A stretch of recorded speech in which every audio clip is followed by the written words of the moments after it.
শ্ৰীমদ ভাগৱত শাস্ত্ৰৰ দ্বাদশ অধ্যায়ৰ ভিতৰত দ্বাদশ স্কন্ধৰ ভিতৰত দশম স্কন্ধই এনেকুৱা এটা স্কন্ধ যে য'ত ভগৱন্ত পুৰুষৰ সমস্ত জন্ম কৰ্ম ইত্যাদিকে যিসমূহ লীলা মহাপুৰুষ ঈশ্বৰ পুৰুষে পৃথিৱীত সম্পাদিত কৰিলে সেই সকলোসমূহ দশমত বৰ্ণন হৈছে। আৰু সেইকাৰণে যিহেতু সাক্ষাৎ ঈশ্বৰ পুৰুষেই শংকৰ স্বৰূপে জগতত আহিছে, গতিকে প্ৰকাৰান্তৰে আচলতে জগতৰ লোকক এই কথাটো প্ৰতিপন্ন কৰি থৈ গ'ল।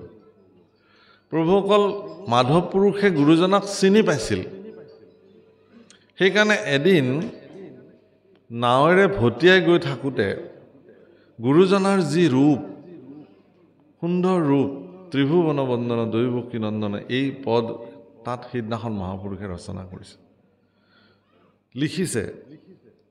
ত্ৰিভুৱন বন্দন দৈৱকী নন্দন জোহৰি কংসক বৈৰী জগজন তাৰণ দেৱ নাৰায়ণ শংকৰ সৌহি হৰি।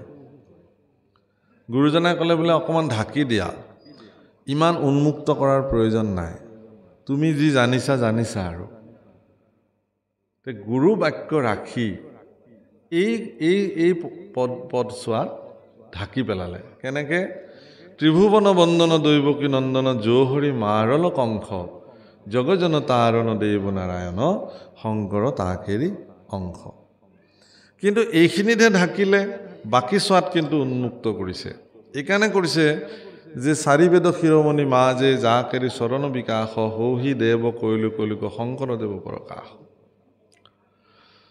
তদুপৰি কি কহব শংকৰদেৱৰ মহিমা জানি জ্ঞানী অন্ত নপায় জাকেৰি চৰণ ৰেণু শিৰে পৰখি মুকুতি সুখ সুখ পায়। গতিকে মুকুতিৰ সুখ প্ৰদান কৰোঁতা বিশ্বজগতত এগৰাকীয়ে আছে, তেওঁ হ'ল ঈশ্বৰ পুৰুষ স্বয়ং নিজে। কাৰণ প্ৰভুসকল আপোনাক সবে জানে যে ঈশ্বৰ পুৰুষক আমি এইকাৰণেই সৰ্বজ্ঞ ঈশ্বৰ বা সৰ্বশক্তিমান বুলি কওঁ যে অন্যান্য দেৱতাসকলৰ হাতত নথকা কেইটামান বিশেষ ক্ষমতা ঈশ্বৰ পুৰুষৰ হাতত আছে। তিনিটা বিশেষ ক্ষমতাৰে ঈশ্বৰ পুৰুষ ক্ষমতাশালী। সেয়া কোনো দেৱতাক আজিলৈকে সেই দায়িত্ব ঈশ্বৰ পুৰুষে অৰ্পণ কৰা নাই। তাৰে প্ৰথম জনাই হ'ল তেওঁ কালৰ অধিকাৰী, ভগৱান কালৰ অধিকাৰী, মানে সময়ৰ তেওঁ অধিকাৰী। ঈশ্বৰ পুৰুষৰ ব্যতিৰেক ব্ৰহ্মা আদি কৰি কোনো দেৱতা কালৰ অধিকাৰী হ'ব নোৱাৰে। দ্বিতীয়তে তেওঁ মায়াৰ অধিকাৰী। ব্ৰহ্মা আদি কৰি জীৱজত মায়া সজ্জা মাজে আচৰি ঘুমতি যায়। সকলোবিলাক মায়াৰ অধীনত আছে, কিন্তু মায়াৰ অধীশ্বৰ হিচাপে একমাত্ৰ জগতত প্ৰতিষ্ঠা লাভ কৰি থকা, প্ৰদৰ্শিত হৈ থকা ঈশ্বৰ পুৰুষৰ বাহিৰে কৃষ্ণ ব্যতিৰেকে বেলেগ নহয়। আৰু ৩ নম্বৰটো হ'ল তেওঁ মোক্ষৰ অধিকাৰী। অৰ্থাৎ কোনোবা এজন জীৱ সংসাৰ বন্ধনত যেতিয়া আমি চব জীৱবিলাকে বান্ধ খাই আছোঁ, এই বন্ধনত থকা জীৱবিলাকক মুক্ত কৰি মোক্ষ প্ৰদান কৰাৰ অধিকাৰ কেৱল আৰু কেৱল ঈশ্বৰ পুৰুষৰ হাততে আছে, বাকী কোনো দেৱতাৰ হাতত নাই। এতেকেহে কৃষ্ণ ভজন্য।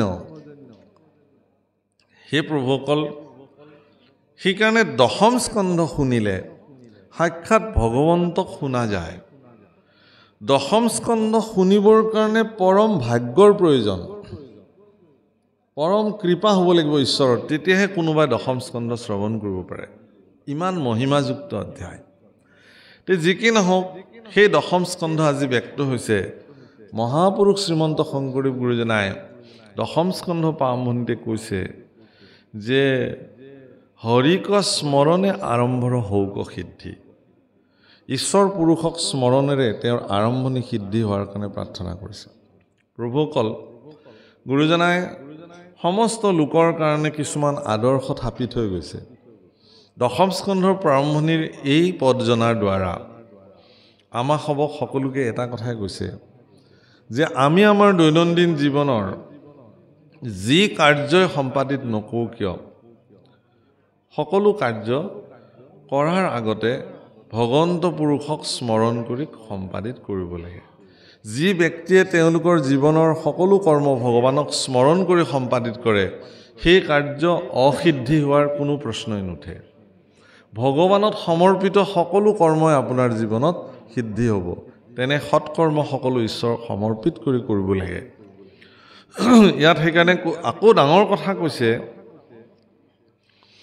দশম মহাভাগৱত কথা দশম স্কন্ধৰ বিৰচিলা পদ কৃষ্ণ কিংকৰ শংকৰ ইমান এগৰাকী বেদজ্ঞ পুৰুষ হোৱাৰ পিছতো অবনিশি চাৰি বেদ বিচাৰি দিনে ৰাতিয়ে বেদ বিচাৰ কৰিব পৰা এগৰাকী মহাপুৰুষ ইমান বিদ্যৎ পুৰুষ হোৱাৰ পিছতো মহাপুৰুষ গুৰুজনাই কিন্তু সৰ্বদা নিজকে কি বুলি কৈছে যে আমি কিংকৰ দাসৰো দাস অধম পামৰ মোহমতি সেই বুলি কৈছে আৰু আমিবোৰে অকমান কথা যদি জনা হওঁ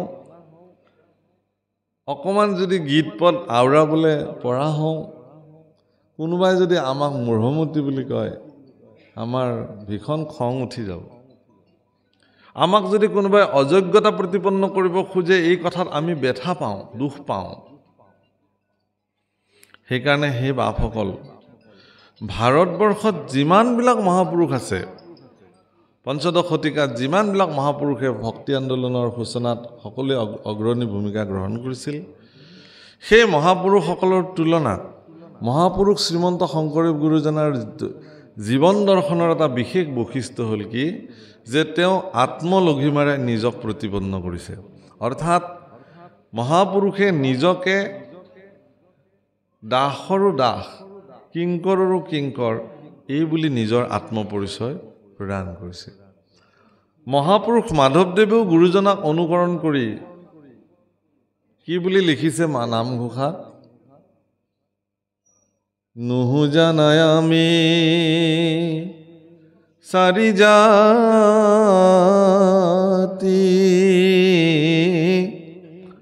চাৰিও আশ্ৰমী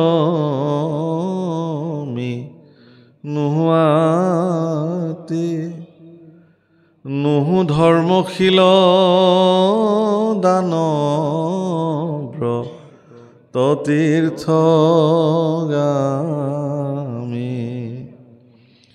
কিন্তু পূৰ্ণানন্দ সমুদ্ৰৰ গোপী ভৰ্তাপদ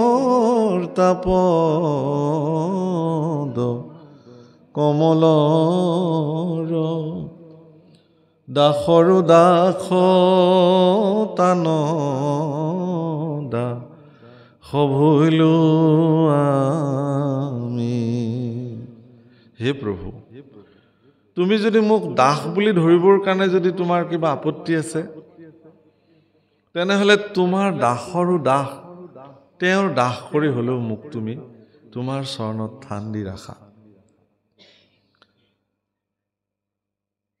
মহাপুৰুষ মাধৱদেৱে ঈশ্বৰ পুৰুষক এনেধৰণৰ কথাও কৈছে যে মই তোমাৰ দাস হৈ গ'লে মোৰ এনেকুৱা দাসত্ব মই তোমাক তোমাৰ সেৱা কৰিম হয়তো তুমিও মোৰ দাস হৈ যাব পাৰা কাৰণ যিজনে ভগৱানৰ দাসত্ব স্বীকাৰ কৰে ভগৱান তেওঁৰ দাস হৈ যায় এইটো ভগৱানৰ চৰিত্ৰ হে ভগৱান তুমি এই সন্দেহটো দূৰত থৈ দিয়া মই কেতিয়াও তোমাক মোৰ দাস হ'বলৈ নিদিওঁ থৈও নিজৰ ভৃত্যৰ অধীন কৰি তেতিয়াহ'লে তোমাৰ ভৃত্যৰ অধীন কৰি মোক ৰাখা তেতিয়া তুমি মোৰ দাস হ'ব অন্তত নালাগে তোমাৰ ভৃত্যৰে মই ভৃত্য হ'ব খোজো তোমাৰ চাকৰৰ মই চাকৰ হ'ব খোজো তোমাৰ দাসৰ মই দাস হ'ব খোজো প্ৰভুসকল কেৱল আৰু কেৱল ভাৰতবৰ্ষৰ সনাতনী পৰম্পৰাৰ উত্তৰ পূৰ্বাঞ্চলত ইমান দাস্য ভকতিৰ পোহাৰ মহাপুৰুষ দুজনাই মেলি থৈ গৈছে আপুনি ক'তো নেদেখে পৃথিৱীত নিজকে ইমান দাসৰো দাস ইমান নমনীয় ৰূপে ভগৱানক যে ভজিব পাৰি এই নজিৰ ক'তো নাই যদি মহাপুৰুষৰ এই আদৰ্শ শাস্ত্ৰসন্মতভাৱে যদি আমাৰ মানুহে মানি চলিলেহেঁতেন তেতিয়াহ'লে আজি অসমত ধৰ্মক লৈ পেলাই ইমান অসহিষ্ণু পৰিৱেশৰ সৃষ্টিয়ে নহ'লহেঁতেন মই আজি কিছুদিনৰ পৰা এই কথাটো কৈছোঁ যে কি কাৰণত ধৰ্মক লৈ আমি ইমান অসহিষ্ণু হ'বলৈ গৈ আছোঁ। সহনশীল ক্ষমতা আমাৰ নাই নেকি? কাৰণ আমি যিসকল গুৰু মানিছোঁ তেওঁলোক সহিষ্ণুতাৰ মূৰ্ত প্ৰতীক, পাৰাকাষ্ঠা বুলি ক'ব পাৰি।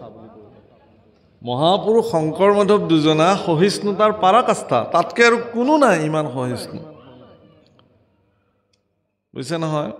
গুৰুজনাইতো এনেকৈ কৈছে যে যদি মোক কোনোবাই নিন্দা কৰে, সেই নিন্দুকসকলক যদি মই চিনি পালোহেঁতেন তেতিয়াহ'লে তেখেতলোকক মোৰ ঘৰৰ সন্মুখতে নিবাসস্থল বনাই দিলোহেঁতেন। কেলেই? যে তেওঁলোকে মোক চাই থাকক, নিন্দাৰে মোক তোলা ধুনা দিয়ক, যাতে তেওঁলোকৰ নিন্দাত মই মোৰ বেয়া চৰিত্ৰ যদি কিবা আছিল, বেয়া যদি আছিল, সেইখিনি যাতে মই সংশোধন কৰিব পাৰোঁ। অৰ্থাৎ নিন্দুকসকল দৰাচলতে উপকাৰী সজ্জনবিলাকৰ, কাৰণ তেওঁলোকে সজ্জনবিলাকক নিন্দা কৰি সজ্জনসকলৰ চৰিত্ৰত থকা বেয়া গুণসমূহ তেওঁলোকে উন্মুক্ত কৰে আৰু সজ্জনে সেইবিলাক সংশোধন কৰি কৰি নিজক আৰু জুয়ে পুৰা সোণৰ নিচিনা চিকচিকীয়া কৰি তুলিবৰ কাৰণে এটা সুযোগ পায়। সেইকাৰণে গুৰুজনাই ইয়াত কৰজোৰে বোলো শুনা সবে সভাসদ, মূঢ় হুয়া কৰোঁ মহাভাগত। আপোনাৰ সবৰ দৰে সজ্জনসকলৰ প্ৰতি গুৰুজনাই কৰপুতে হাতযোৰ কৰি কৈছে যে মোৰ নিচিনা এগৰাকী মূঢ়ই ভাগৱত কথা 10ম স্কন্ধৰ পদ গাবলৈ গৈ আছোঁ, কৰিবলৈ গৈ আছোঁ। হীৰা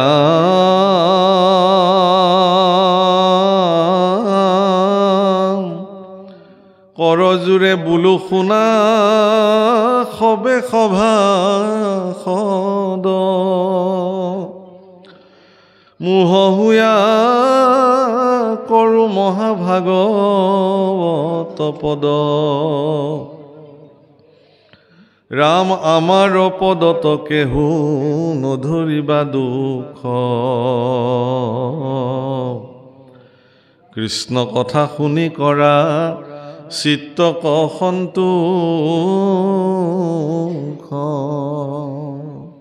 আমাৰ পদত আপোনালোকে দুখ নেদেখিব।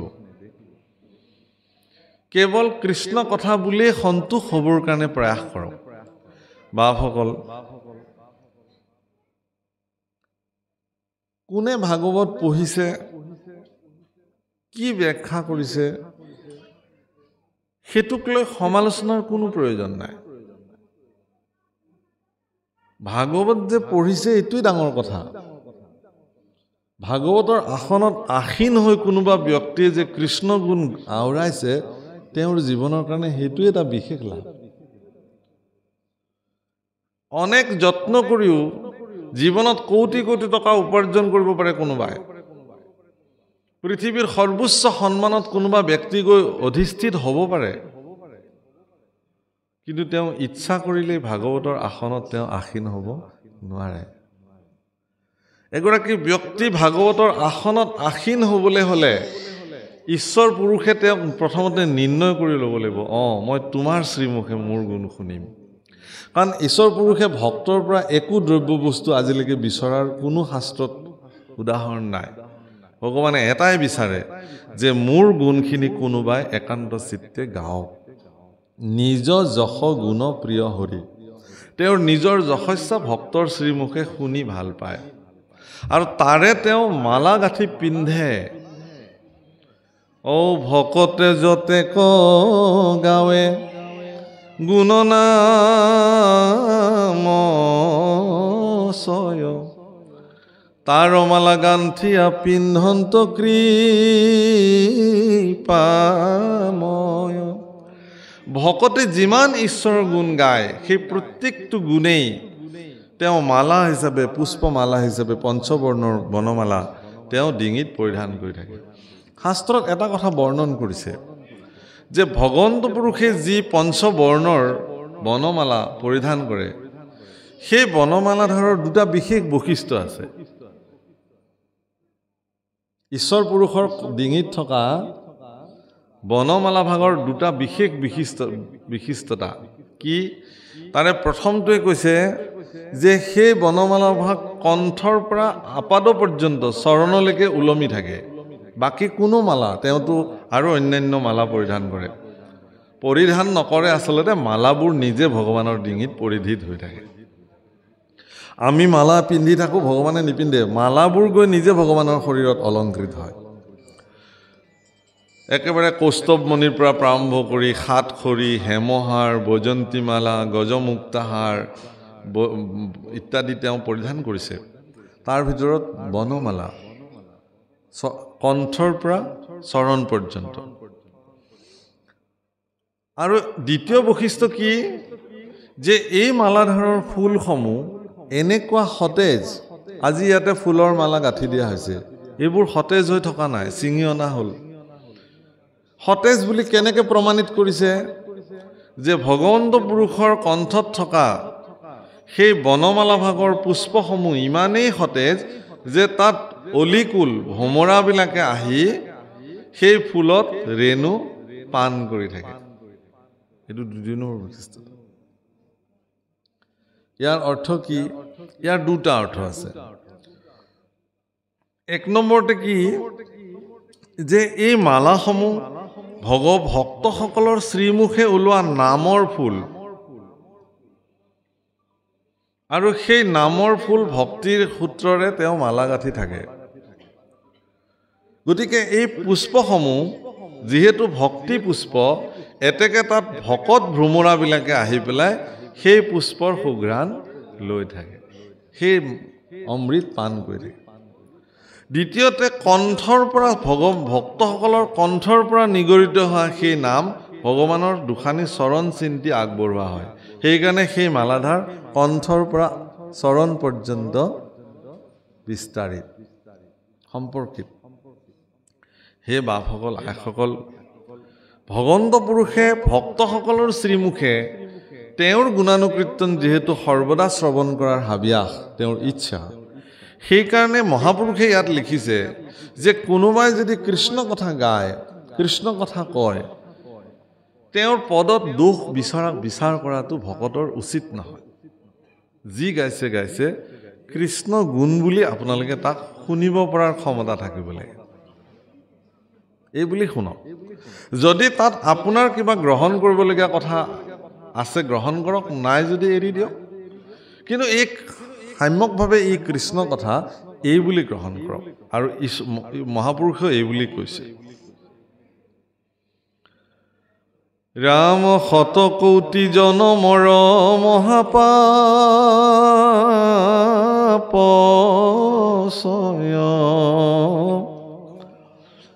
যিটো মনুষ্যৰ নিৰন্তৰে ভৈলাক্ষয়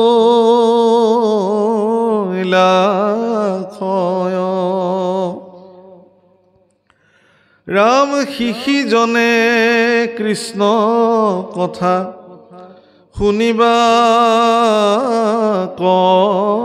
পাৰে পাপীৰ কাণত পাপে খুচিহে নতাৰে শতকৌটি জন্ম শতকৌটি বুলি ক'লে মানুহে এই যে মানুহ জন্ম প্ৰাপ্তি হৈছোঁ ইয়াৰ পূৰ্বে 84 লক্ষ জনী আমি পৰিভ্ৰমণ কৰিব লাগে ই শাস্ত্ৰৰ বিচাৰ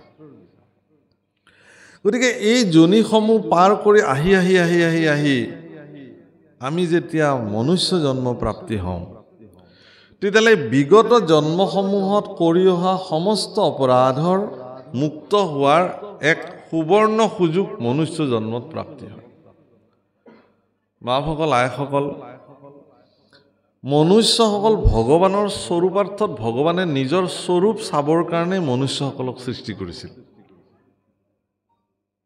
সেইকাৰণে মনুষ্য শৰীৰ ইমান নিখুঁত পৰিকল্পনাৰে ভগৱানে নিৰ্মাণ কৰিলে সেইকাৰণে কোনো মনুষ্যই মনুষ্য জন্ম প্ৰাপ্তিৰ পিছত মই একো নাপালো বুলি হীনমান্যতাত ভোগাটো অপৰাধ মইনো কি পালো আমাৰ বহুত মানুহে ভগৱানৰ ওচৰত আহি কান্দে যে প্ৰভু মোকনো কি দিলা একেলগৰ আমাৰ কাষৰ মানুহ ঘৰৰ গাড়ী হ'ল বিল্ডিং হ'ল আমাতকৈও দুখীয়া আছিল এতিয়া আমাতকৈও ধনী হৈ গ'ল আমুকৰ ল'ৰাই চাকৰি পালে মোৰ ল'ৰাটো পোৱা নাই আমুকৰ ছোৱালী ভাল ল'ৰালে বিয়া হৈ গ'ল, মোৰহে হোৱা নাই, ইত্যাদি ভগৱানৰ ওচৰত আমিবিলাকে অভিযোগৰ আবেদনবোৰ দিওঁ। এনেকুৱা অনুষ্ঠানবিলাকত মই আগতেও বহুবাৰ কৈছোঁ যে এই যে চাকিবিলাক জ্বলিছে ইয়াতে, এই প্ৰত্যেকগছি চাকিয়ে একোখন অভাৱৰ আবেদনৰ ৰাজসাক্ষী, জ্বলন্ত সাক্ষী, হয় নহয় কওক? গতিকে মনুষ্যই আমিবিলাকে ভগৱানক এটা কথা আমি প্ৰত্যেকজন মানুহে জানো যে ঈশ্বৰ অন্তৰ্যামী, মোৰ ভিতৰত বিদ্যমান হৈ থকা ভগৱানে জানে যে মোক কি প্ৰয়োজন। সেই কথা আৰু মই ভগৱানক ক'বলগীয়া নাই।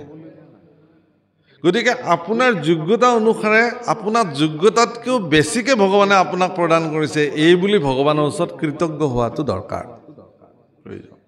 এইকাৰণে যে হে ভগৱান, মোক তুমি মানুহ কৰি দিলা।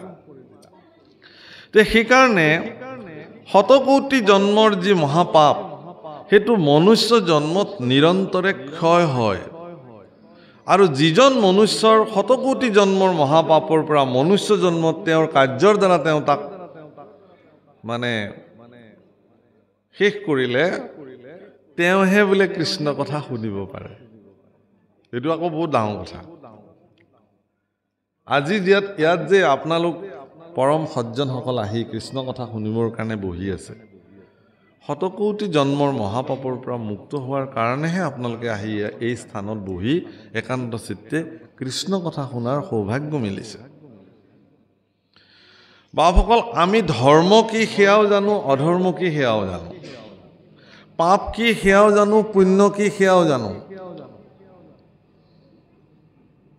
কিন্তু জনাৰ পিছতো আমি কি কৰোঁ, পাপ বোধ আমাৰ মনৰ পৰা কেতিয়াও গুচি নাযায়। বৰ ধুনীয়া উদাহৰণ এটা শাস্ত্ৰত দিছে, কি যে মানুহৰ মনত থকা পাপ এনেকুৱা এটা বস্তু যে অৰণ্যত যেতিয়া প্ৰচণ্ড লেলিহান শিখাই অৰণ্যত জুই জ্বলে, গছবিলাক পুৰি একদম ছাই হৈ যায়, একদম লঠঙা গছ এডাল, পুৰি যোৱা গছ এডাল থিয় হৈ থাকে। কিন্তু প্ৰচণ্ড বাৰিষা যেতিয়া আহি পানী পৰি পৰি পৰি পৃথিৱী জীপাল হৈ যায়, তেতিয়া মাটিৰ তলত থকা শিপাডালে পুনঃ পানী সংৰক্ষণ কৰি সেই পুৰি যোৱা গছৰ ঠানিতে নতুনকৈ আকৌ কুঁহিপাত মেলি পুনঃ পত্ৰে পুষ্পে বিকশিত হৈ যায়। মানুহৰ মনত থকা পাপো তেনেকুৱা যে ই ৰাম নামৰ প্ৰভাৱতে হওক, সজ্জনৰ প্ৰভাৱতে হওক, তেওঁ যেতিয়া সেই পাপবোধ চিন্তাটো তেওঁৰ পুৰি যায়, কিন্তু শিপাডাল তাৰ পিছতো সি মজুত থাকে। কেনেবাকৈ যদি আকৌ অকণমান পাপ কৰাৰ সাৰ পানী পাই যায়, তেতিয়াহ'লে পুনৰ আগৰ নিচিনা আকৌ পত্ৰে পুষ্পে বিকশিত হৈ পুনঃ তেওঁক পাপ কৰ্মত নিয়োজিত হ'বৰ কাৰণে তেওঁক পুনঃ প্ৰেৰণা দিয়ে। সেইকাৰণে এই পাপ যাতে আপোনাৰ মনত পাপ বোধৰ জন্মই যাতে নহয়, তাৰ কাৰণে মহাপুৰুষে শাস্ত্ৰগত এটা সিদ্ধান্ত দি থৈছে, কি যে সাধু সংগ অনুসৰা, শ্ৰৱণ কীৰ্তন কৰা, পৰিহৰা পাখণ্ড আচাৰ। এদিন কৰিলে নহ'ব, আপুনি দৈনন্দিন জীৱনত সদায় সৎসংগ অনুসৰণ কৰিব লাগিব। সাধু সংগ অবিহনে আপুনি আপোনাৰ জীৱনত কেতিয়াও পাপ বোধ চিন্তাৰ পৰা আঁতৰি আহিব নোৱাৰে। যিয়ে নকৰক কিয়, আপুনি লাগে বাষ্পীয় যজ্ঞ কৰক, আপুনি লাগে তীৰ্থ ভ্ৰমণ কৰক, আপুনি লাগে যাগযজ্ঞ কৰক, যিয়ে নকৰক। ব্ৰহ্মানন্দ স্বামীয়ে সেইকাৰণে বৰ ধুনীয়াকৈ লিখিছে, কাশী যায় মথুৰা যায়, যায় हरिद्वार रे, सार धाम तीर्थ फिर आवे, मन का नहीं सुधार रे, सत्संगत जग सार साधु, सत्संगत जग सार।